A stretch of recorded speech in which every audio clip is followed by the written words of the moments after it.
Hey everyone, on this race breakdown, we are previewing the Tour of Newport News Fort Eustis Circuit Race. This is the Cat 2-3 race. This is a part of the 2025 Omnium that they do. This is the last race of the weekend, so let's get into it.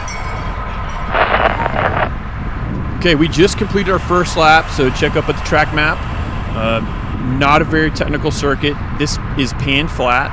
I forget how many laps we had to do, but it ended up being like right at an hour with the pace that we did.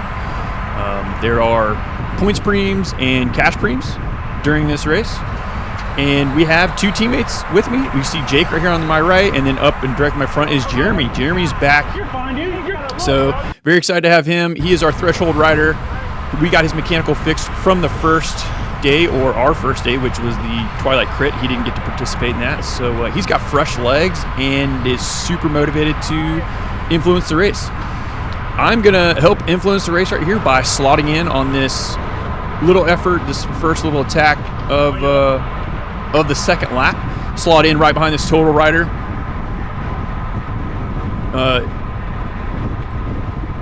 If I didn't mention already, this course is going to be pan flat. You know, our goal with Jeremy being in this thing is for me to either counter or him to get up the road, and for me and Jake to help kind of clog this thing up. But if that can't happen, we definitely want representation in any move that does go up the road.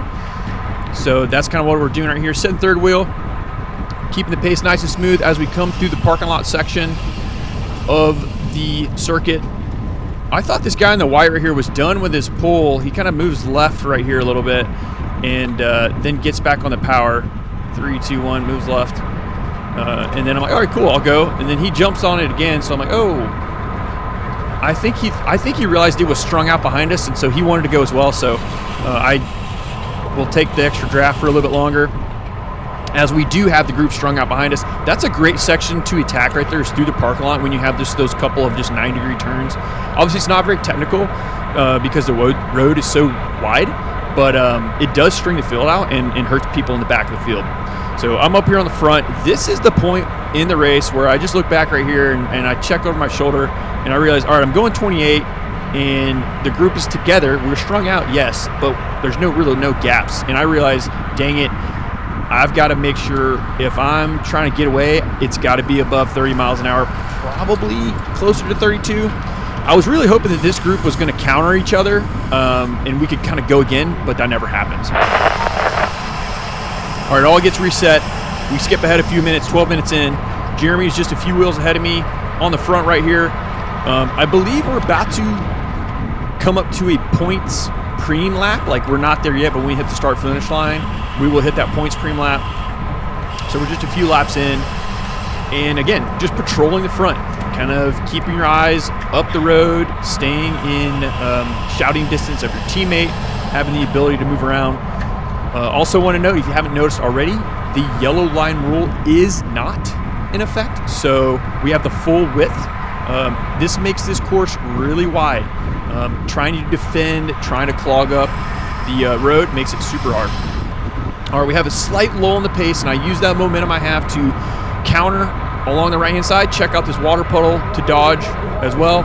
We had 2 water puddles on the course. Weren't really a factor. Just needed to know about them so you didn't go surfing on your bike. All right, doing a small little effort right here, and quickly look in under my shoulder and see the whole group is on me. So kind of just flick it, shut it down, keep the speed right here. Again, it's a little too early for really anything to get away, and if you want to get away, you got to keep it super fast, and I just wasn't doing that. All right, 23 minutes in. A couple moves have tried to go. Nothing's really stuck. Now we have another move here on the left. You can see there's a couple guys kind of scattered already up the road right here. And we're going to come by the fixed-geared peloton. So the fixed-geared peloton is going to be up here on our right. They're going to be stopped. The moto is going to stop their race so we can roll past them. Well, Jeremy's directly in front of me, and I kind of noticed the motos up here on the right, just like right about now, and I'm like, okay, this is going to be a perfect opportunity to use that race as a kind of a pick for Jeremy and these couple riders to kind of go up the road. And so this guy in the yellow right here realizes that. So does this carbon guy. And I kind of try my best to set a false tempo without being too egregious, especially as we're coming by another group of riders. You don't want to do something crazy and just get like super surge in the bunch and cause an accident. So Jeremy's up the road. I'm going to slot in right behind this Roanoke guy. The Roanoke guy does a great job right here keeping speed up, 30, 31 miles an hour. So he really, in my opinion, helped the move up the road not succeed by keeping the pace super high. So as soon as I get up to the front, we enter this chicane on the final section of the course, and I kind of just like I relax a little bit, kind of do false tempo. It was really hard for me to kind of figure out how much power to do, how much power not to do, because the course is so wide, like my elbows can only be out so far. So a couple of guys come through. I do my best to get right back in line. I don't want that pace, and I don't want too much momentum to go up the road and we start reeling in my teammate. So I kind of just soft pedal right here, let this kind of guy float, and sure enough, he pulls off, and boom, I'm back on the front again to try and clog it up. But huge counter by an SLR guy. I believe this guy is like second or third in the Omnium as of this race, and so he's super motivated to get up the road, and boom, a few other guys are wanting to join the party. The Bike Library and Carbon wants to join this thing, and I'm just doing my best right here to cover that counter and that chase effort to slot in and help disrupt as well. So we have a SLR guy come around, and now me and him have representation up the road. So what we're going to do, we're going to double team this thing. We're going to try and clog this up together.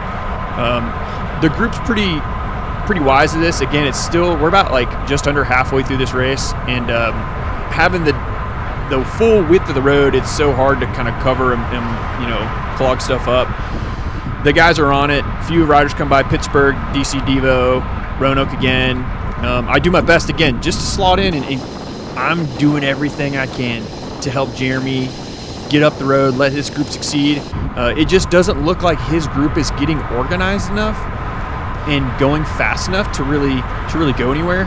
So I kind of move up here on the right, not chasing him down. I'm really just trying to get in front of these guys right before we enter the parking lot to give that group like one more chance to get up the road. It's just like they're just not going fast enough, unfortunately. Like I can only do so much back here, but it is what it is. There's still plenty of racing left to go, as this whole thing is going to get stitched up right here by these few riders, and the whole rear of the peloton is going to ramp up in speed. All right, so we've reset. Nothing's really happened for the past couple minutes. We've got a little bit of a slow up. Again, just patrolling the front, keep my head on a swivel a little bit. And since Jeremy's came back from his effort, I feel like it's my turn to do a little bit of an attack. Caught the Pittsburgh guy drinking a bottle, so I can get just a slight bit of separation. This is nothing crazy by any means. I'm not going fast enough. Like I said earlier, you need to really be going like over 30 miles an hour to really get away. And so I'm just really trying to keep the group fast, keep it single file, keep it strung out, maybe make some of the guys in the rear, like maybe some of the sprinters that are trying to, hang on and surf wheels in the back, maybe kind of make them do a couple little efforts that they didn't want to. But this quickly dissolves. Nothing crazy. Pointing at the camera, super sick. 40 minutes in. So we took about 10 minutes. A little bit of lulls in the races, a couple like slight, surges, moves, nothing crazy. But we've got this group of guys right here on the right. About 4 or 5 guys are going up the road through the parking lot and getting a little bit of separation. Jeremy's right here on my left, upper left. He's at the front of the group now. You can see him getting out of the saddle. And I see that he's in this move. What do I do again? SLR, Team SLR's right to my left. And they have a guy in their move as well. So again, we're back at this thing, trying to do a double team, clog it up, false tempo, soften it up, kind of coast through the left-hand turn right there. And I thought like 21, 22 miles an hour was like a perfect speed for the guys to get up the road and kind of stay away, to get like a big enough separation that it was going to be really hard for somebody to bridge. I just don't think they had enough cohesion up the road. And now we have a few guys now chasing this thing down. I do my best to kind of slot in to disrupt that chase. And as they go right here, you can see the guys are already flicking off pretty quick. So it's pretty clear that they're not motivated to pull this thing back themselves. So I'm hoping, boom, yes, get the flick from this guy. And the group's not far, but I'm just doing what I can to kind of keep it soft, keep it definitely under 30. But once you have some of the Omnium leaders right here on my left go, the entire group is going to react to that. They're not letting those guys get up the road today.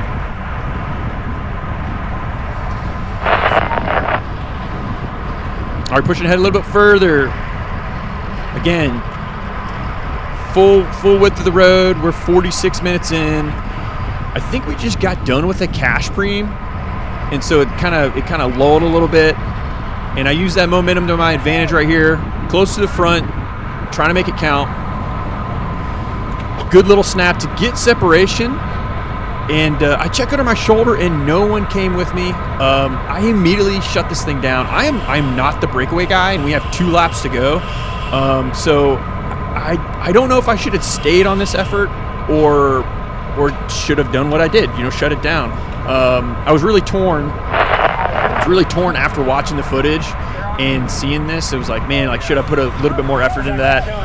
But who knows? We'll never know. Just a few seconds later, we have a guy countering on the inside as we come through the parking lot. Again, another great spot to put in an attack right there because you can get separation coming through these corners. You can see Jeremy right here on the left. He's swinging wide to kind of let a couple guys come through to cover that move. And who's in my rear cam? An SLR guy. Who's in the front? Newtype and SLR. We're going to let this thing go once again. I know it's getting a little old here, but this is what you do when you have teammates up the road. You set false tempo and try and clog it up. One guy tries to bridge right through here, but you can see in the rear cam, it's so tough. We're only in the right side of the lane, and then you have bike library. Meta goes up to the right, and then once enough guys get momentum and the pace gets high enough, this thing gets brought back, and we all reset. All right, just a few minutes after that effort and little chase by Jeremy. So just to keep count, Jeremy has been in a good bit of moves, and he really needs to. He's our threshold rider. He's much better at that than I am, so his chances of getting away in a breakaway and making it stick are much greater. So really, anytime something was going up the road, it was like, man, Jeremy should really be in that. And we got this move going up right now. I think it's 5 to 6 riders, and I look over to my left, boom, here comes Jeremy, and so I immediately shut it down. In hindsight, I probably should have took a turn right here and let Jeremy recover a little bit and freshen up his legs and maybe let him kind of defend. But I trust him so much when it comes to these longer sustained efforts that I just want to give him the opportunity to succeed and get away because I don't have that success in doing this in the longer efforts. But again, it's me and SLR. He's to my right. You can't see him. We're doing a pretty dang good job of clogging this thing up. But once Roanoke, Omnium leader, Jensen goes, the entire field is going to follow. So unfortunately, this thing gets brought back, and we all reset. And this thing is going to come down to a sprint finish, guys. Stay tuned.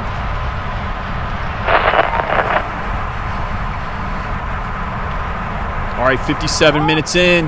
We are on the last lap. We are on the last big straightaway of the race.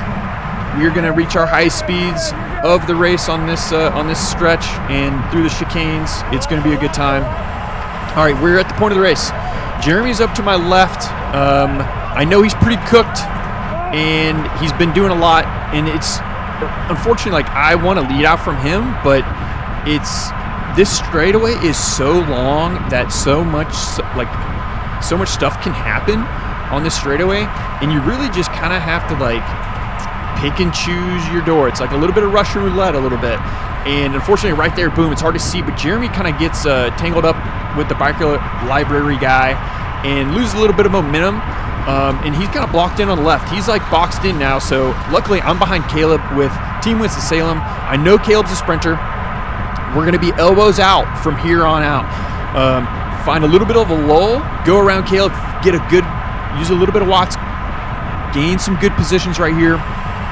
Keep it fast, and now the whole goal is do not go backwards. Go forwards. Do not get swarmed by anybody. This is not the time to go backwards in the race. It's going to get super bunchy right here. We're going to be battling for wheels. We're going 4 wide, and it gets super tight. We had to close the door. Unfortunately, going 4 wide, something had to give, and the guy in the white and the blue lost that. Everyone stays up. We were good to go.